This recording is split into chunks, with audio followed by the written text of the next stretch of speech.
بيبدأ فيلمنا مع بنت واقفة مع 50 شخص تانيين مش عارفين هما فين ولا بيعملوا ايه هنا. بتكون واقفة على دايرة، لما بتحاول تخرج منها واحد منهم بيقول لها ما تتحركيش علشان هما مراقبيننا، وفجأة واحد بيفوق وبيتحرك من دايرته وبيموت فورا. وكده الكل فهم ان محدش هيتحرك علشان هيموتوا، ولكن بعد شوية بيلاقوا ان واحد مات من غير ما يتحرك، وبيبدأوا ان هما يقلقوا لحد ما واحد بيقول لهم ان هم اللي بيختاروا مين اللي بيموت عن طريق ايديهم، وان الناس اللي ماتت دي هم اختاروهم عن طريق الغلط، وبيقول لهم هنختار واحد من اللي ماتوا ونشوف ايه اللي هيحصل. ولكن لما بيعملوا كده الليزر بيختار واحد عشوائي وبيقتله برضه، وبيقرروا انهم ما يصوتوش خالص ويشوفوا ايه اللي هيحصل. ولكن برضه الليزر بيختار واحد عشوائي، وبيقول لهم شاب منهم ان كل جولة بتستغرق دقيقتين، وانهم لازم يهدوا علشان يشوفوها بتشتغل ازاي، وانهم كمان معاهم 6 عواجيز ممكن يضحوا بيهم علشان يكسبوا وقت. وفي ناس بتعترض على موضوع العواجيز ده، ولكن الاغلبية بتوافق، وفعلا بيصوتوا على اول عجوز وبيقتلوه. بعدها في واحد بيقول لهم ان هو افتكر هو جه هنا ازاي، ويقول لهم ان في حاجات شكلها غريب خطفته، وهو بيتكلم بيصوتوا على العجوزة التانية وبيقتلوها. بعدها بيكمل كلامه وبيقول ان هو لقى نفسه في اوضة حمراء، وضوء الاوضة دي كان خافت.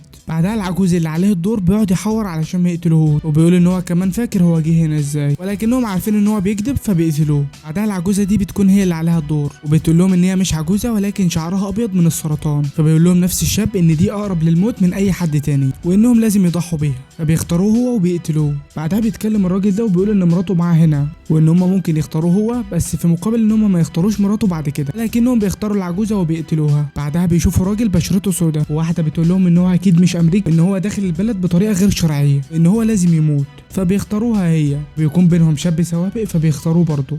فواحد منهم بتقول لهم انهم بعد كده لازم يختاروا الناس اللي ما تستاهلش انها تعيش. صاحب البشره السمراء بيقول لهم انهم هيكونوا عنصريين جدا وهيختاروا السود كلهم، وده لانهم الاقليه بينهم. الشرطي بيرد عليه وبيقول لهم ان السود دايما بيعيشوا في دور الضحيه علشان الناس تتعاطف معاهم. لما بيبدا التصويت الشرطي هو اللي بيموت، وواحد تاني فيهم بيزعق وبيقول لهم ان كل اللي بيقولوه ده ملوش علاقه، انهم بعدوا عن السبب الاساسي وهو ان هم يعرفوا الآلة بتشتغل ازاي. اقترح عليهم ان كل واحد يصوت على نفسه ويشوفوا ايه اللي هيحصل، ولكن ما بيحصلش حاجه والتصويت ما بيتم. فبيقترحوا ان كل واحد يصوت على اللي جنبه قبل ما الجوله تخلص، لان لو الجوله خلصت الآلة هتختار واحد عشوائي. ولما بيعملوا كده واحد بيموت، وبيقولوا ان اكيد واحد منهم اتنادل واختاروا، فبيقرروا ان هم يعيدوا الموضوع تاني.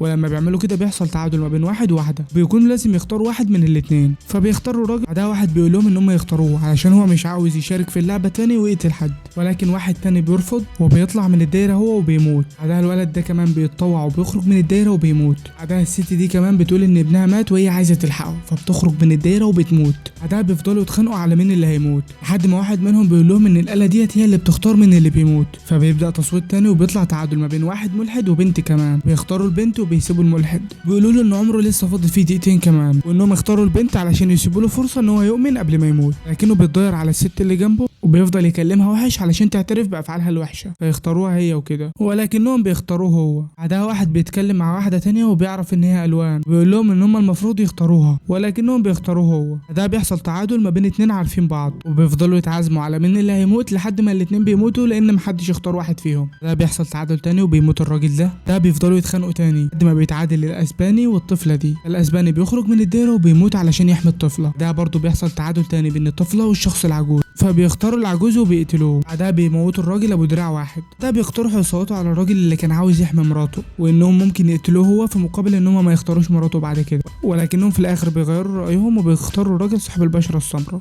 بعدها بيبداوا يشكوا ان هم اصلا مش متجوزين وانهم بيعملوا كده علشان يعدوا، فبيبدا واحد فيهم بيسالهم عن بعض. بعدها الراجل بيقول ان هم مش متجوزين اصلا وانهم الفوا الحوار كله، وبيرمي التهمه كلها على الست، لكن الست بتعترف لهم ان كل اللي قالته صح وانها عندها طفل فعلا ولكنها مش متجوزه الراجل ده. ولما بيبدا التصويت بيختاروا راجل. بعدها بيبدا واحد يضم 5 ليه علشان يصوتوا على الباقيين، ولكن الباقيين بيصوتوا على ال5 وبيحصل تعادل معاهم، وما بيرضوش يصوتوا على واحد منهم علشان يموتوا كلهم. بعدها نفس الراجل بيحاول يضم ناس تانية ليه. بعدها واحد بيطلع من الدايره وبيموت. بيبقى كده فاضل 6 اشخاص بس، وبيقسموا نفسهم مجموعتين، كل مجموعه تختار واحد يصوتوا عليه. فمجموعه بتختار الطفله ومجموعه ثانيه بتختار الست المتجوزه. لما بيبداوا تصويت الست المتجوزه هي اللي بتموت. بيحاولوا يكلموا راجل عجوز كان صامت معاهم من الصبح، ولكن لما ما بيردش عليهم بيعرفوا انه هو اخرس، فبيقترح واحد منهم انهم يصوتوا عليه، ولكنه بيموت هو برضه. وكده بيكون فاضل 4 اشخاص بس، الشاب والعجوز والست الحامل والبنت الصغيره. فبيقترح الشاب انهم يختاروا الراجل الاخرس، وبيختاروه فعلا وبيموت. بعدها بيبدأ الشاب يتكلم وبيقول ان هو هيضحي بنفسه علشان ينقذ حد فيهم، وده لازم حد منهم يضحي بنفسه ويخرج بره الدايرة والا هما الاتنين هيموتوا. فبتبص البنت للبطن الست الحامل وهي بتعيط، فبتقرر انها تخرج من الدايرة، ولكن قبل ما تخرج الشاب بيقول للحامل انهم لازم يخرجوا هما الاتنين ويضحوا بنفسهم علشان يسيبوا الطفلة. ولكن بعدها بتموت الست الحامل، وهنا بنعرف ان الشاب اختارها وكان بيعمل كده علشان محدش منهم يختاره.